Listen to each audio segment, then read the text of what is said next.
জুলাইবিবকে ডাক দেয়া বলে, তুমি গরিব হইলে কি হয়েছে, বিয়ে করো, আল্লাহ দারিদ্রতা দূর করে দিবে।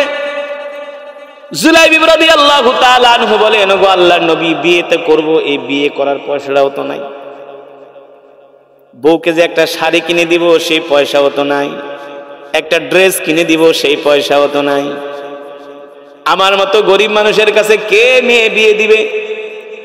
আল্লাহ রাসূল একদিন, দুই দিন, তিন দিন যখন জুলাইবিবকে জিজ্ঞেস করলেন, চতুর্থবারের সময় জুলাইবিব মুস্কি হাসি দিয়া চুপ করে রইলেন। চুপ করে থাকা মানে হলো সম্মতির চায়, সেটা কি চায়, মাগার মাল নাই, অর্থ নাই, ঠিক কিনা বলেন? আল্লাহ নবী বললেন, এদিকে আসো। আল্লাহ রাসূল নিজে একটা পত্র লিখে দিলেন, যাও এই পত্র নিয়ে আমার সাহাবী আবু আইয়ুব আনসারীর বাড়িতে যাবা, তার সুন্দরী একটা কন্যা আছে যাকে বলা হয় হুরে মদিনা, আমি তার কন্যার সাথে তোমার বিয়ের প্রস্তাব দিলাম। আল্লাহু আকবার। কপালে থাকলে ঠেকায় কে? দেওয়ার মালিক আল্লাহ তাআলা। যুবক, তুমি যদি চরিত্রবান হও, তোমার চরিত্র যদি ঠিক রাখো, আল্লাহ তাআলার উপর যদি তাওয়াক্কুল করো, তোমার জন্য আল্লাহ তাআলা এমন কন্যার ব্যবস্থা করে রাখবে যা তুমি কল্পনাও, ঠিক কিনা বলেন? দেখবেন এলাকার মধ্যে কিছু যুবক বিয়ে করে, গরিব মানুষ, টাকা পয়সা নাই, অত শিক্ষিতও না, কিন্তু বিয়ে একটা করছে 100, হ্যাঁ, আশেপাশের মানুষ কয়, কিরে তুই তো কাম সেরা ফেলাইছিস, এই মাইয়া কই থেকে আনলি? আর দোস্তরাও কয়, কথা কইতে পারস না, ল্যাংরায় আড়স বেটা, আর আমরা কি হ্যান্ডসাম, তোর মতো একটা সুন্দরী মায়া পাইলাম না, তোর মতো একটা ধার্মিক মায়া পেলাম না, পাইবা কই থেকে? তুমি তো আগে ফষ্টি নষ্টি করে সব শেষ করে দিছো।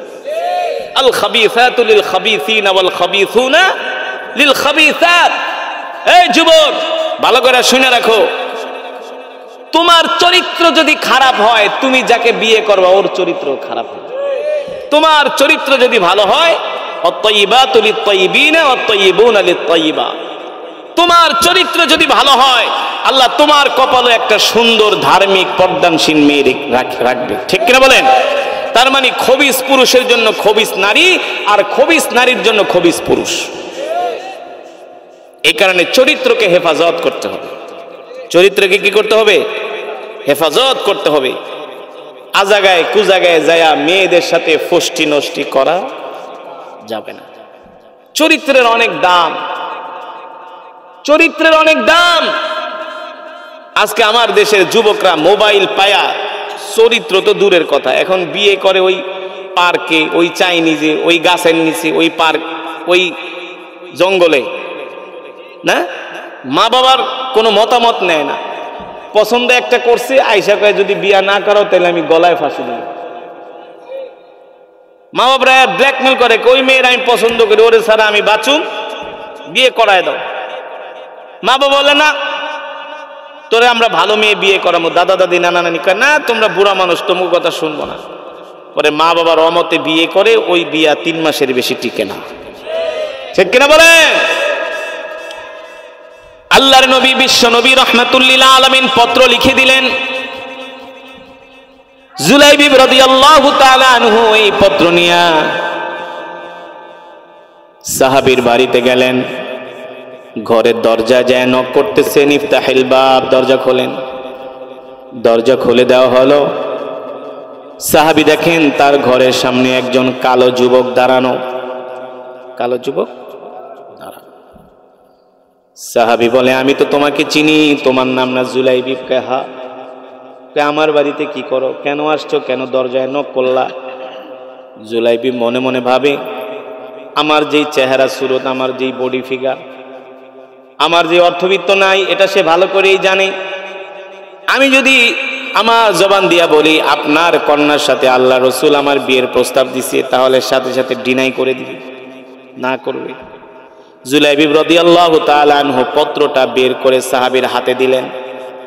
যখন সাহাবী আল্লাহর নবীর পত্র দেখলেন, আল্লাহ রসুল বলেছেন, তুমি তোমার কন্যাকে আমার এই সাহাবীর সাথে বিয়ে দাও। প্রস্তাব দিয়েছেন আল্লাহর রসুল রাহমাতুল লিল সাল্লাল্লাহু আলাইহি ওয়াসাল্লাম। এবার সাহাবী পত্র পেয়ে একবার পত্রের দিকে তাকায়, আর একবার পাত্রের দিকে তাকায়। দেখে যুবক কালো, খাটো, গরিব মানুষ, ঘর নাই, বাড়ি নাই, পয়সা নাই, কিছুই নাই। সাহাবী মনে মনে ভাবে, আমার এমন একটা সুন্দরী কন্যার সাথে এই যুবকের বিয়ে দিব। তিনি সিদ্ধান্ত নিতে পারছেন না, চলে গেলেন স্ত্রীর কাছে, যায় বলে, শোনো গো, ওই যে দেখো দরজায় একটা কালো যুবক দাঁড়ানো, ওই যুবকের সাথে আল্লাহর নবী আমাদের কন্যাকে বিয়ে দেওয়ার জন্য প্রস্তাব দিছে। তারা স্বামী স্ত্রী দুইজনের সলা পরামর্শ করছেন কি করা যায়। এই বিয়ের প্রস্তাব তো ফিরিয়ে দেওয়া সম্ভব? এই বিয়ের প্রস্তাব দুনিয়ার কোনো সাধারণ কেউ দেয় নাই। এই বিয়ের প্রস্তাব দিয়েছেন রহমাতুল্লিল। সাহাবী জুলাইবি অনেকক্ষণ ঘরের দরজায় দাঁড়ায়া মন খারাপ করে চলে গেছে। না, কাম হইব না, এত ধনী মানুষের মেয়ে, সুন্দরী মেয়েকে আমার কাছে কাইল্লার কাছে দিব নাকি? টাকা নাই, পয়সা নাই, ঘর নাই, বাড়ি নাই। মনের দুঃখে আল্লাহ নবীর বাড়ির দিকে হাঁটা শুরু করছে। গাছ যদি ভালো হয়, ফলও ভালো হয়, মা বাবা ভালো হলে সন্তানও।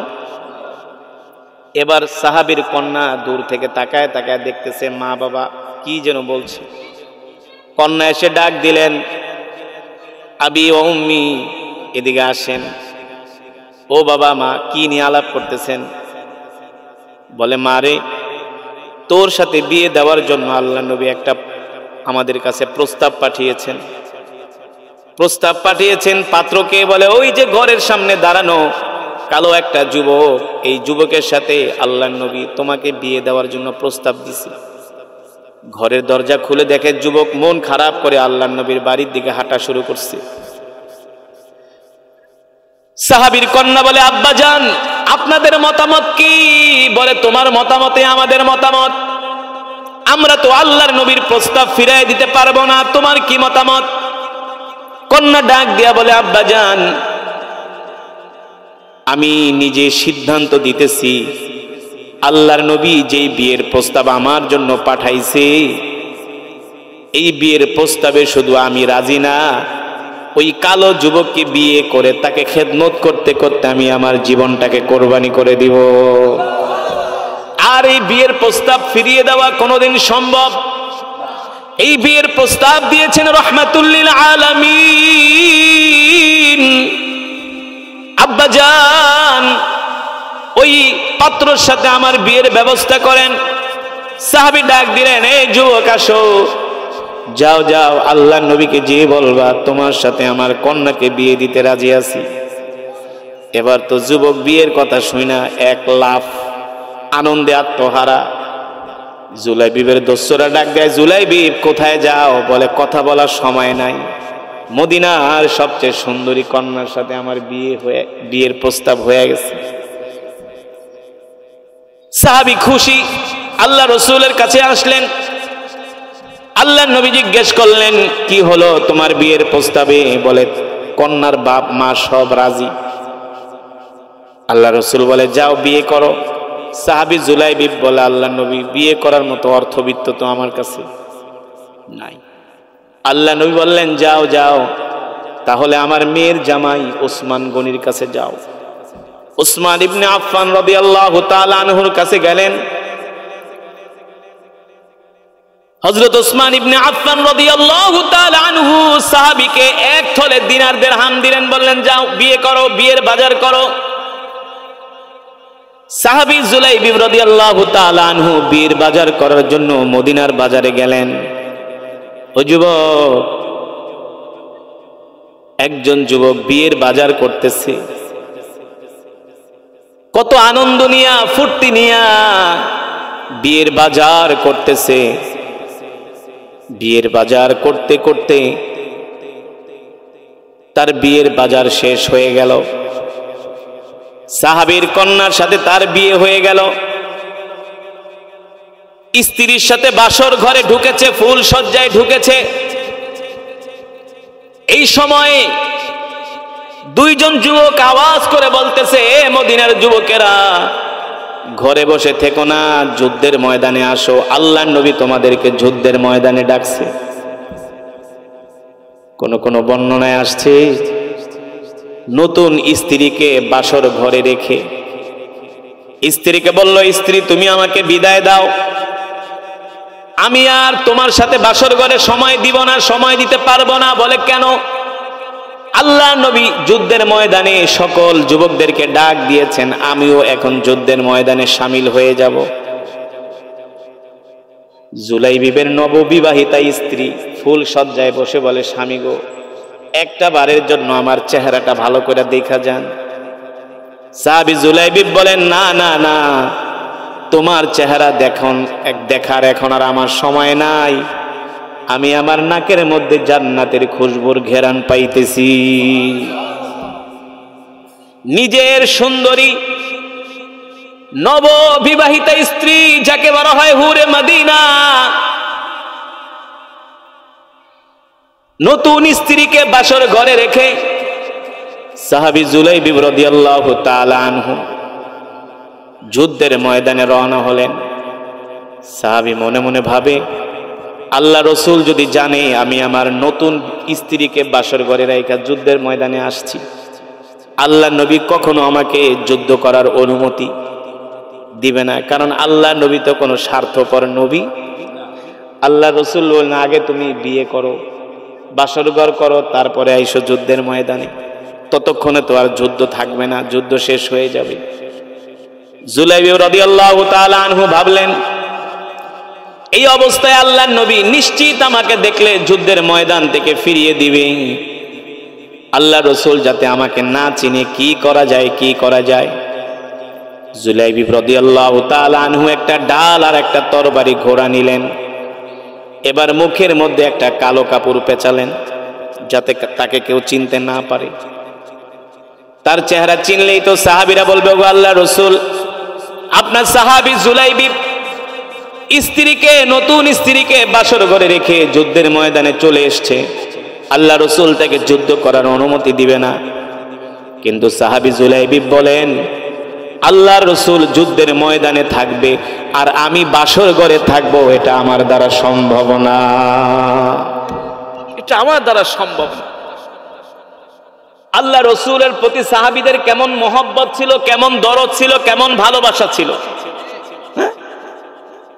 এবার সাহাবী জুলাইবিব রাদিয়াল্লাহু তাআলা আনহু মুখের মধ্যে কালো কাপড় পেঁচিয়ে ঘোড়া নিয়ে যুদ্ধের ময়দানে রওনা দিয়েছেন।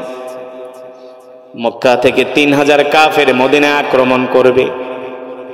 সাহাবী জুলাইবিব রাদিয়াল্লাহু তাআলা আনহু দেখলেন উহুদ পাহাড়ের পিছনে মক্কার কাফেররা তাবু গেড়েছে যুদ্ধের ময়দানে।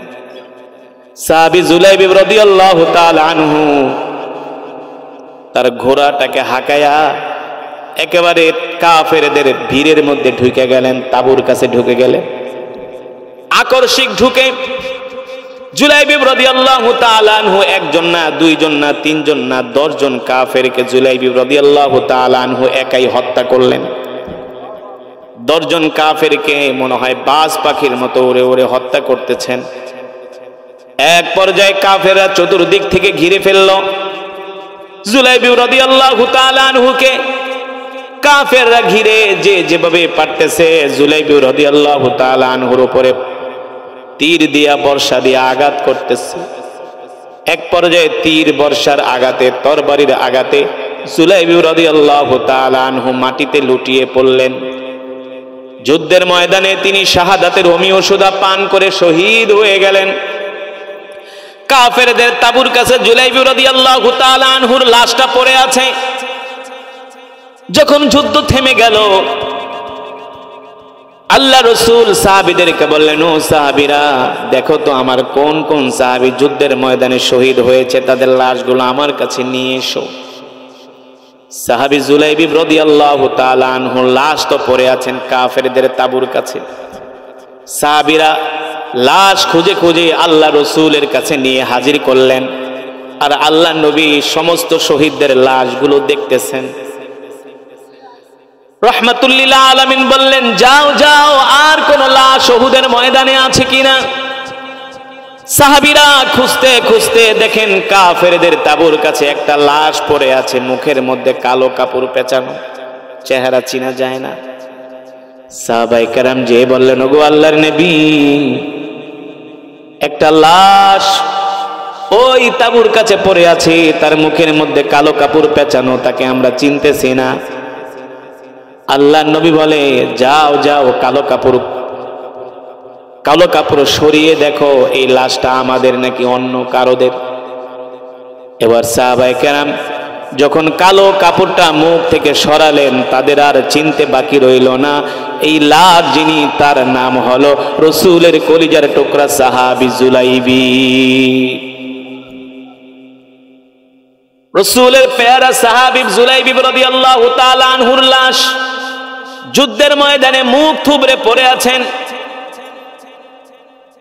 মরুভূমির বালুগুলো জুলাইবি রাদিয়াল্লাহু তাআলা আনহুর চোখে মুখে লেগে আছে, রক্তে একেবারে পুরা চেহারা লাল হয়ে গেছে। সাহাবীরা দৌড়ায় গেলেন আল্লাহর নবীর কাছে, ওগো নবীজি, যে লাশের খবর আমরা আপনাকে দিয়েছিলাম, এই লাশ যে সে হলো আমাদের ভাই জুলাইবি। আল্লাহর নবী বলে, বলো কি? আমি তো জুলাইবিবকে বিয়ে করার জন্য পাঠিয়েছিলাম। একজন সাহাবী ডাক দিয়ে বলেন, গো আল্লাহর নবী, আপনি জুলাইবিবকে বিয়ে করার জন্য পাঠিয়েছিলেন, কিন্তু আমরা জানতে পেরেছি যখন যুদ্ধের ময়দানে ডাক এসেছে, জিহাদের ডাক এসেছে, জুলাইবিব তার নববিবাহিতা স্ত্রীকে বাসর ঘরে রেখে আপনার মহব্বতে জিহাদের ময়দানে এসে জুলাইবিব শহীদ হয়ে গেছে। আল্লাহ রাসূল বলে, যাও যাও, জুলাইবিবের লাশটা আমার কাছে নিয়ে এসো।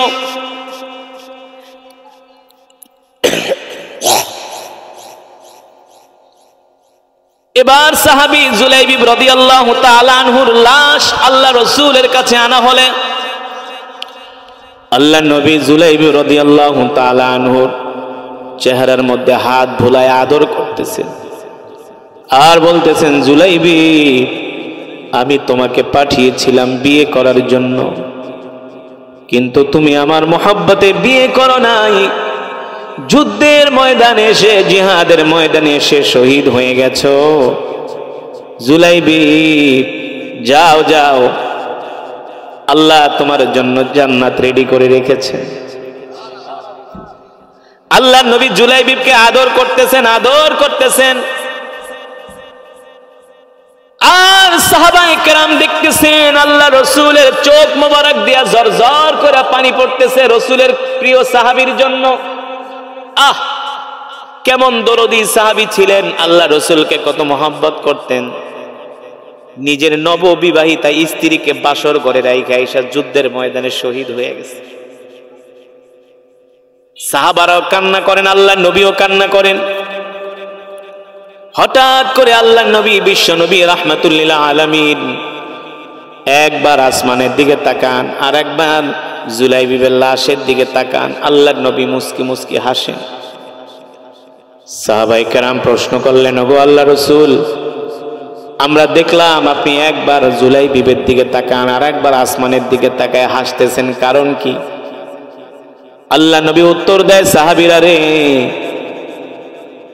আমার এই সাহাবী জুলাইবিব তার নববিবাহিতা স্ত্রীকে বাসর ঘরে রেখে আমার মহব্বতে আল্লাহ তাআলার সন্তুষ্টির জন্য জিহাদের ময়দানে সে শহীদ হয়ে গেছে। এই কারণে আমি দেখতেছি আসমান থেকে একদল হুর জুলাইবিবের লাশ নেওয়ার জন্য জমিনে চলে আসছে। আসমান থেকে একদল হুর জমিনে আসছে। আয়েশা বলে, আল্লাহর নবী, জুলাইবিবের লাশটা আমাদের কাছে দেন, জুলাইবিবের লাশটা আমাদের কাছে দেন, আমরা জুলাইবিবকে জান্নাতে নিয়ে জান্নাতের পানি দিয়ে আমরা গোসল করব। জোরে বলেন সুবহানাল্লাহ। যুবক, আল্লাহ রাসূলের সাহাবী জুলাইবিব রাদিয়াল্লাহু তাআলা আনহু যুদ্ধের ময়দানে সে শহীদ হয়ে গেছে আল্লাহর জমিনে একমাত্র দ্বীন কায়েমের জন্য। আর আজকে সারা পৃথিবীতে 250 কোটি মুসলমান আছে, 55 বাড়ি ছিল না, কিন্তু মক্কার বিশাল বাহিনীর বিরুদ্ধে আল্লাহর পয়গম্বরের সাহাবীরা জিহাদ করেছেন, ঠিক কিনা বলেন? বদরের প্রান্তরে মুসলমানের সংখ্যা ছিল মাত্র 313 জন, কাফেরের সংখ্যা ছিল 1000, কিন্তু 313 জনের সাথে 1000 কাফের লড়াই করে পারে নাই।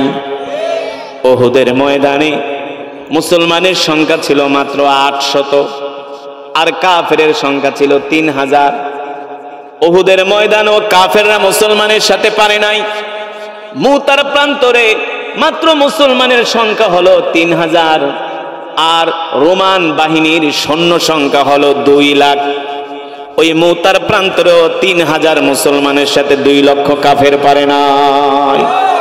কারণ কি? কারণ কি? 2 লক্ষ কাফের মাত্র 3000 মুসলমানের সাথে পারল না। কারণ কি?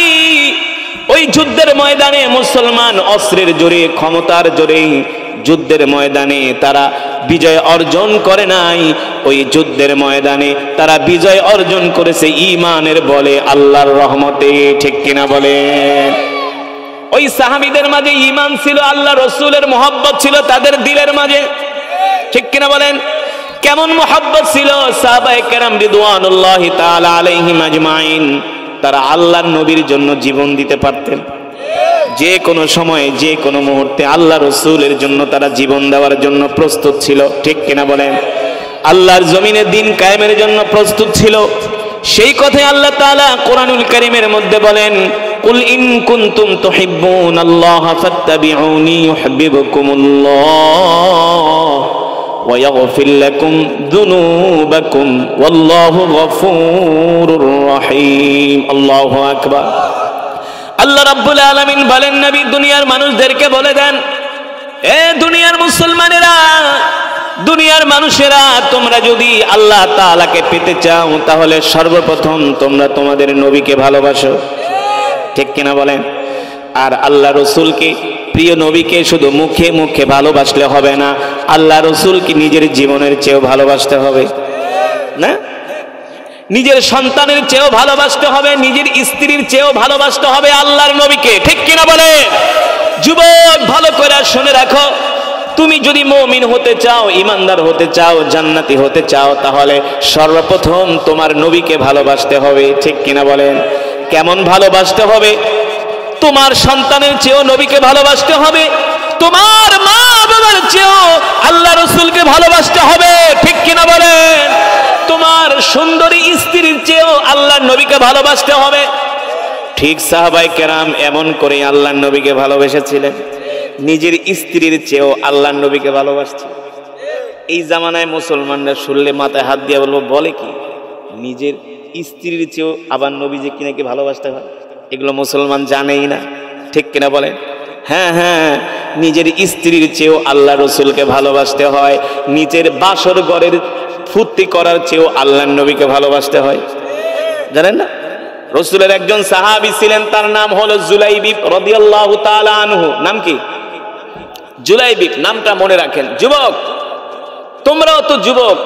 জুলাইবিব ছিলেন একজন যুবক, আল্লাহ রাসূলের সাহাবী। জুলাইবিব হলেন হুয়া কবিহ, কালো মানুষ, হুয়া কাসির, খাটো মানুষ, হুয়া ফকির, একেবারে গরিব, দরিদ্র, ফকিরুম জিদ্দান, একেবারে দরিদ্র। আল্লাহ রাসূলের একজন সাহাবী, গরিব মানুষ জুলাইবিব। মক্কায়, মদিনায় তার ঘর নাই, বাড়ি নাই, সব সময় আল্লাহ রাসূলের মজমায় পড়ে থাকেন, দরবারে পড়ে থাকেন। জুলাইবিব কেমন গরিব ছিলেন? আজকে আমরা সমাজের মানুষ রমজান মাসে আসলে অনেকে রোজা রাখে না, বলে রোজা রাখো না কেন? কয় রিক্সা চালাই দেখে রোজা রাখি না, ছোট দোকানদারি করি রোজা রাখি না, কৃষি কাজ করে দেখে রোজা রাখি না। অনেক মুসলমান আছে, কে আছে না? কিন্তু জুলাইবিব কেমন ছিলেন? তার ঘরও নাই, বাড়িও নাই, অর্থবিত্ত সম্পদ কিছুই নাই। জুলাইবিবের যখন ঘুম ধরতো, মসজিদে নববীর সিঁড়ির মধ্যে মাথার নিচে একটা পাথর দিয়া বালিশ বানায়া জুলাইবিব ঘুমায়া থাকতো। কেমন নেহায়াত গরিব ছিলেন জুলাইবিব। জুলাইবিবের যদি পানি পিপাসা লাগতো, পানি খাওয়ার মতো একটা গ্লাসও ছিল না জুলাইবিবের। হাতের তালুতে নিয়ে জুলাইবিব পানি খেত। এবার বলেন, আমরা কি জুলাইবিবের চেয়ে বেশি গরিব? হ্যাঁ? আপনাদের এলাকায় এমন কোন মানুষ আছে নাকি যার পানি খাবার গ্লাস নাই? আছে? যার কোনো ছাপরা ঘরও নাই? আছে? নাই। কিন্তু রাসূলের সাহাবীরা এমন নেহায়াত গরিব ছিলেন, তাদের অর্থবিত্ত কম ছিল কিন্তু তাদের ঈমানের পাওয়ার বেশি ছিল। এখন আমাদের অর্থবিত্তের অভাব নাই কিন্তু ঈমানের পাওয়ার দুর্বল। আল্লাহ রসুলের ইশক মোহব্বত আমাদের দিলের মধ্যে নাই না, কিন্তু রসুলের সাহাবীরা কেমন ছিলেন? জুলাইবিব রাদিয়াল্লাহু তাআলা আনহু আল্লাহ রসুলের মজমায় পড়ে থাকতেন। সাহাবী জুলাইবিব রাদিয়াল্লাহু তাআলা আনহুর বয়স হয়ে গেছে, বিয়ে করার বয়স। কি করার? বিয়ে করার বয়স হয়ে গেছে। আল্লাহ রসুল ডাক দিলেন, তাআলা ইয়া জুলাইবিব, এদিকে আসো। আতাজাওয়াজা, বিয়ে শাদী করো না কেন? বয়স হয়ে গেছে। আল্লাহ রসুল দেখেন সাহাবীদেরকে কেমন ভালোবাসতেন। সাহাবীর বিয়ের বয়স হয়ে গেছে এই খবরটা আল্লাহ রসুল রাখছে। সুবহানাল্লাহ বলেন। কেমন দরদি নবী ছিলেন, কেমন মায়ার নবী ছিলেন।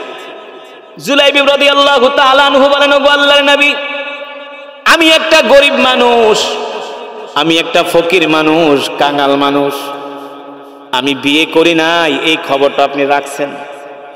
এই কথা ভেবে জুলাইবিবের চোখ দিয়া ঝরঝর করে পানি পড়তেছে। আল্লাহ রসুল ডাক দিয়া বলেন, লিমা তাবকিয়া জুলাইবিব, এ জুলাইবিব কান্না করো কেন? আমি কি তোমাকে কান্না করার কিছু বলেছি? জুলাইবিব রাদিয়াল্লাহু তাআলা আনহু বলেন, ওগো আল্লাহর নবী, আমি একটা নেহায়াত গরিব মানুষ, অসহায় মানুষ, আমার বিয়ের বয়স হয়ে গেছে, এই কথা আপনি মনে রাখছেন। আহ, আপনি কত দরদি নবী, আপনি কত মায়ার নবী, দয়ার নবী। এই কারণেই তো আল্লাহ তাআলা কোরআনুল কারীমের মধ্যে বলছেন, ওয়ামা আরসালনাকা ইল্লা রাহমাতাল লিল আলামিন। আল্লাহু আকবার। আল্লাহ তাআলা বলেন, নবী আমি আল্লাহ আপনাকে সমগ্র বিশ্ববাসীর জন্য রহমত করে পাঠাইছি। সুবহানাল্লাহ বলেন। আপনি সমগ্র বিশ্ববাসীর জন্য রহমত, আপনি সমগ্র বিশ্ববাসীর জন্য বরকত। সুবহানাল্লাহ বলেন। আল্লাহ নবী ছিলেন আমাদের জন্য দয়ার নবী, রহমতের নবী, মায়ার নবী। আজকে নবী নাই, আমরা এতিম হয়ে গেছি। নামাজ পড়েছো, মসজিদেও গিয়েছো, আলেমদের সাথেও চলেছো, কিন্তু তুমি কি ভেবেছো এক মাসের আমল দিয়ে তুমি জান্নাতে চলে যাবে? আরে সাহাবীরা নিজের জীবন দিয়ে দিয়েছে যুদ্ধের ময়দানে, যে নিজের সন্তানকে এতিম করেছে, স্ত্রীকে বিধবা করেছে, তারপরেও তারা ভীত সন্ত্রস্ত যে হাসরের ময়দানে আল্লাহ তাদের ক্ষমা করবে কিনা। সাইয়েদনা আবু বকরের মতো সাহাবী, তিনি ভয়ে থরথর করে কাঁপতেছেন হাসরের ময়দানের কথা চিন্তা করে। সাইয়েদনা ওমর রাদিয়াল্লাহু তাআলা আনহুর মতো সাহাবী, যাকে বলা হয় মেজাজে ওহী, তিনি রাস্তা দিয়ে যখন যেতেন, কোন নতুন কবর দেখলে সাইয়েদনা ওমর রাদিয়াল্লাহু তাআলা আনহু কবরে যায় শুয়ে থাকতেন আর বলতেন, আয়রে কবর, তোর ভিতরে আমি একা একা কিভাবে থাকব? আর আমাদের চলাফেরা দেখলে মনে হয় আমরা কোনোদিন মরবো না। হ্যাঁ, বাড়িতে বিল্ডিং একটা করতেছে, লাডি বর দিয়া সারাদিন এই বিল্ডিং এর কাছে বসে থাকে, মসজিদে যায় নামাজ পড়েন। হ্যাঁ, বুড়া মানুষ সারাদিন সেই খেতে যায় বয়া থাকে। সম্পদের কি লোভ, কথা বলেন। এমন লোক আপনাদের এলাকায় আছে কি আছে না? মসজিদে যায় না, বয়স হয়ে গেছে 60-70, শুধু দুনিয়া দুনিয়া দুনিয়া দুনিয়া। আসলে এই দুনিয়া তো আমাদের থাকার জায়গা নয়, এই দুনিয়া তো আমাদের আসল বাড়ি নয়। আমাদের আসল বাড়ি হলো জান্নাত। আমাদের আসল বাড়ি কোথায়? জান্নাত। সেই জান্নাতে যেতে হলে আমাদের ঈমানকে মজবুত করতে হবে, হযরত সাহাবায়ে কেরামের মতো ঈমানওয়ালা হতে হবে। আর এই ঈমান আমরা কিভাবে মজবুত করব? এই ঈমান মজবুত করার সর্বপ্রথম আমাদের যে কাজ করতে হবে সেটা হলো 5 ওয়াক্ত সালাত, 5 ওয়াক্ত নামাজ আমাদেরকে জামাতের সাথে পড়তে হবে। ঠিক কিনা বলেন? সমাজের মাত্র 2-3% মানুষ নামাজ পড়ে, সর্বোচ্চ 100-র ভিতরে 3 জন মানুষ নামাজ পড়ে। আপনারাই দেখেন আপনাদের সমাজে কত মানুষ বসবাস করে, কত যুবক, কত বৃদ্ধ। জুলাইবি রাদিয়াল্লাহু তাআলা আনহু বলে, গো আল্লাহর নবী, আমি একটা গরিব মানুষ, ঘর নাই, বাড়ি নাই, টাকা নাই, পয়সা নাই, কে আমার কাছে মেয়ে দিয়ে দিবে? আল্লাহর নবী বলে, শুধু তুমি বলো তুমি বিয়ে শাদী করবা কিনা। বিয়ে আবার কে করতে মন না চায়? হ্যাঁ, বিয়ে আবার কার করতে, কথা না, যে একটা করছে তারও আরো একটা করতে মন চায়? আপনাকে মন চায় না? হ্যাঁ, বিয়ে করা কি হারাম? আরে মিয়া, মাসনা ওয়া সুলাসা, পারলে 4টা বিয়ে করেন, জায়েজ আছে। বলতে পারেন হুজুর বিয়ে তো করতে মন চায় কিন্তু বুক ফাটে তো মুখ ফাটে না, বউয়ের মায়ের ডরে। হ্যাঁ, আল্লাহ তাআলা কোরআনুল কারীমের মধ্যে বলছেন বিয়ে করলে আল্লাহ দারিদ্রতা দূর করে দেয়। বিয়ে করলে কি হয়? দারিদ্রতা দূর হয়ে যায়। আল্লাহ রাসূল